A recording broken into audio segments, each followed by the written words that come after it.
স্নেহের ছাত্রছাত্রীবৃন্দ, এর আগে তোমাদের জ্ঞানচক্ষু নামক গদ্যটি পড়ানো হয়েছে।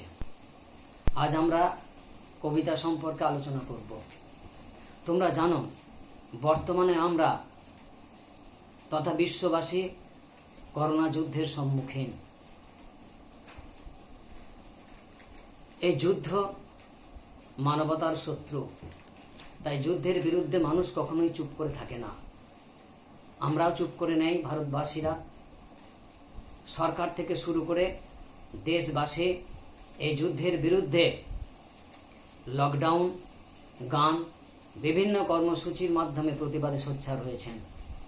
এসো আমরাও সহযোগিতার হাত বাড়িয়ে দিই। আজকের এই পটভূমিকায় দাঁড়িয়ে আমরা এমনই এক যুদ্ধবিরোধী কবিতা আলোচনা করব। কবিতাটির নাম অস্ত্রের বিরুদ্ধে গান। কবি জয় গোস্বামীর প্রাতঃ পোশাক কাব্যগ্রন্থ থেকে কবিতাটি নেওয়া হয়েছে।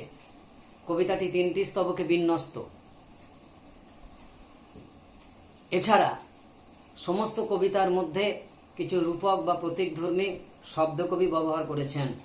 আলোচনা প্রসঙ্গে সেগুলো তোমাদের অর্থ বা তাৎপর্য বুঝিয়ে দেব। এসো আমরা কবিতাটা পড়ি। প্রথম স্তবক। অস্ত্র ফেলো, অস্ত্র রাখো পায়ে, আমি এখন হাজার হাতে পায়ে, এগিয়ে আসি, উঠে দাঁড়াই, হাত নাড়িয়ে বুলেট তারাই, গানের বর্ম আজ পড়েছি গায়ে। এই পর্বের মধ্যে কবি গানকে আশ্রয় করে অস্ত্রের বিরুদ্ধে সোচ্চার হয়েছেন। কবিতার প্রথম শব্দ অস্ত্র। এই অস্ত্র অর্থাৎ হাতিয়ার। এই অস্ত্রকে আমরা দুভাবে ব্যবহার করতে পারি, কাউকে আঘাত করা অর্থে আর আত্মরক্ষা অর্থে। তবে কবি এখানে অস্ত্রকে ধ্বংসাত্মক হিসাবেই ব্যবহার করেছেন। অস্ত্র শব্দটা শুনলেই আমাদের মনের মধ্যে একটা ভয়, ভীতি, বিভীষিকা ভাব জাগে। কারণ অস্ত্র মানেই যুদ্ধ, রক্ত এবং ধ্বংস। এই অস্ত্র মানবতার শত্রু। অস্ত্র কখনোই পৃথিবীর শেষ কথা বলে না। শেষ কথা বলে মানুষের শুভ বোধ, বুদ্ধি, সৃজনশীলতা, যা গানের প্রতীক। তাই মানবতার শত্রু, অশুভ শক্তির প্রতীক অস্ত্রকে কবি পরিহার করতে বলেছেন। কোথায় পরিহার করতে বলেছেন?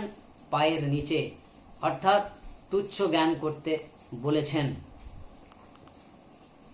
আমি এখন হাজার হাতে পায়ে, এগিয়ে আসি, উঠে দাঁড়াই, হাত নাড়িয়ে বুলেট তারাই, গানের বর্ম আজ পড়েছি গায়ে। অস্ত্রের বিরুদ্ধে যুদ্ধ ঘোষণায় কবি একা নন। কবির সঙ্গে সামিল হয়েছেন যুদ্ধ বিরোধী, শান্তিকামী অসংখ্য মানুষ। দানব শক্তির প্রতীক যুদ্ধের বিরুদ্ধে সর্বশক্তি প্রয়োগ করা অর্থেই কবি এই চরণটি ব্যবহার করেছেন। উঠে দাঁড়ায়, হাত নাড়িয়ে বুলেট তারায়, গানের বর্ম আজ পড়েছি পায়ে গায়ে। বুলেট অর্থাৎ বন্দুক থেকে নির্গত গুলি, আর বর্ম আবরণ অর্থাৎ রক্ষা কবচ। কবি নতুন প্রাণমন্ত্রে উজ্জীবিত হয়ে বন্দুক থেকে নির্গত গুলি যাতে গায়ে না লাগে, সেই জন্যই তিনি গানকে আশ্রয় করে, রক্ষা কবচ করে তিনি সেই অস্ত্রকে প্রতিহত করতে চেয়েছেন। দ্বিতীয় স্তবক। এই স্তবকে সুর কিছুটা নরম এবং গানের ছবি কবি সংযোগ ঘটিয়েছেন। গান তো জানি একটা দুটো, আঁকড়ে ধরে শেখর কুটো। একটা দুটো অর্থাৎ গানের সংখ্যা সীমিত বা সামান্য।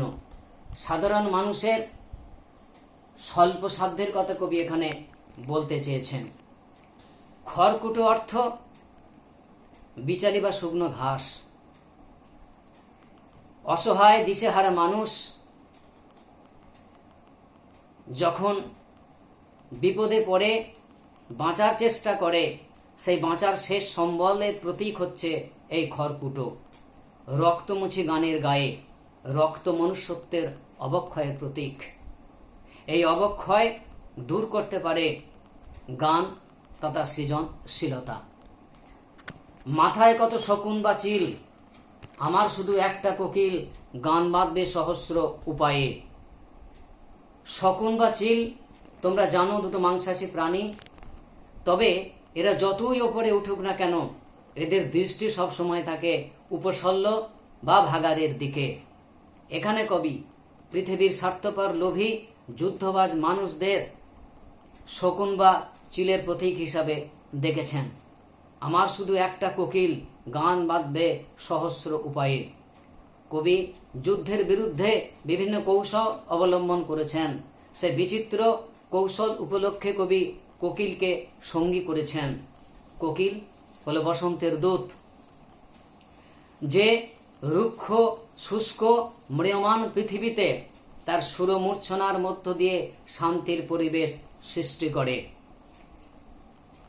তেমনি ঠিক কোকিল যেটা তারুণ্য, মৈত্রী এবং সজীবতার প্রতীক, যে পৃথিবীতে অর্থাৎ আমাদের রক্তভেদা সমাজে গানের মধ্য দিয়ে, সুরমূর্ছনার মধ্য দিয়ে শান্তির পরিবেশ সৃষ্টি করবে। শেষ স্তবক, এই স্তবকের মধ্যে কবি গানের অসীম শক্তি এবং তার পরিধির কথা বলতে চেয়েছেন। অস্ত্র রাখো, অস্ত্র ফেলো পায়ে, দানব শক্তির প্রতীক, অশুভ শক্তির প্রতীক, মানবতার শত্রু অস্ত্রকে কবি পরিহার করতে বলেছেন, পায়ে দলিত করতে বলেছেন। বর্ম খুলে দেখো আদুর গায়ে, বর্ম অর্থাৎ আবরণ। কিসের আবরণ?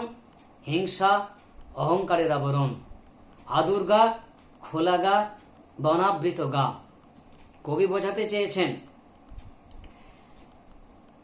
যে যুদ্ধপ্রিয় মানুষ তারা হিংসা অহংকার পরিহার করে যাতে উদার হতে পারে, সেই জন্যই তিনি এই উপদেশ দিয়েছেন। গান দাঁড়ালো ঋষি বালক, মাথায় গোঁজা ময়ূর পালক। ঋষি বালক অর্থাৎ শান্ত স্নিগ্ধতার প্রতীক, পবিত্রতার প্রতীক। আর মাথায় গোঁজা ময়ূর পালকের মাধ্যমে কবি কৃষ্ণের রূপকল্পকে এখানে এনেছেন। যে কৃষ্ণ অধর্মের বিরুদ্ধে শাশ্বত মানব প্রেমের বাণী প্রচার করে পৃথিবীতে শান্তি প্রতিষ্ঠা করবে। তোমায় নিয়ে বেড়াবে গান নদীতে দেশ গায়ে। গানের কোনো নির্দিষ্ট স্থান নেই, পৃথিবীর সর্বত্রই গানের বিরাজমান। প্রকৃতির সঙ্গে মানুষের সঙ্গে গানের সংযোগ ঘটে। গান শব্দটি শুনলেই আমাদের মনে পড়ে গান হলো শান্তির প্রতীক, পবিত্রতার প্রতীক।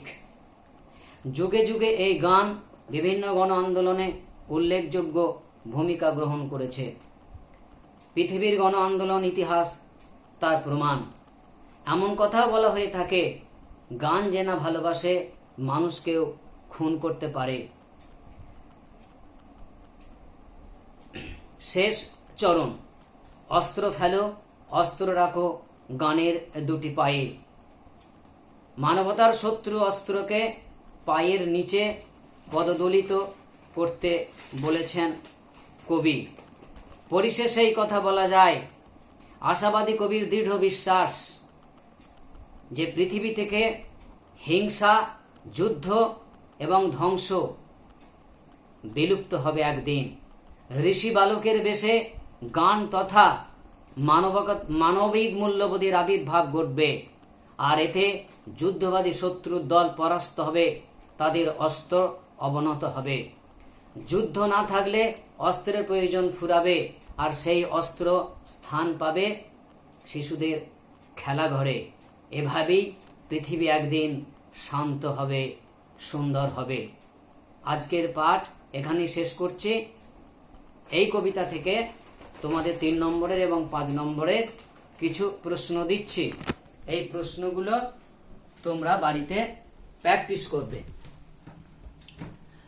কম বেশি 60টি শব্দের মধ্যে উত্তর দাও। প্রশ্নমান 3, হাত নাড়িয়ে বুলেট তারাই বলতে কবি কি বুঝিয়েছেন? গান দাঁড়ালো ঋষি বালক, গানের সঙ্গে ঋষি বালকের উপমাটি ব্যাখ্যা করো। মাথায় কত শকুন বা চিল, শকুন বা চিল বলতে কবি কি বুঝিয়েছেন? তোমায় নিয়ে বেড়াবে গান, এর তাৎপর্য লেখো। 2 দাগ কম বেশি 150 শব্দের মধ্যে উত্তর লেখো। প্রশ্নমান 5, অস্ত্রের বিরুদ্ধে গান কবিতায় যুদ্ধ বিরোধী মনোভাবের যে প্রকাশ ঘটেছে তা নিজের ভাষায় লেখো। 2, গানের বর্ম আজ পড়েছে গায়ে, কোন রচনার অংশ? কে গানের বর্ম পড়েছে? গানের বর্ম পড়ার প্রয়োজনীয়তা কি তা বুঝিয়ে লেখো। শেষ প্রশ্ন, অস্ত্রের বিরুদ্ধে গান কবিতাটির মর্মার্থ নিজের ভাষায় বুঝিয়ে লেখো।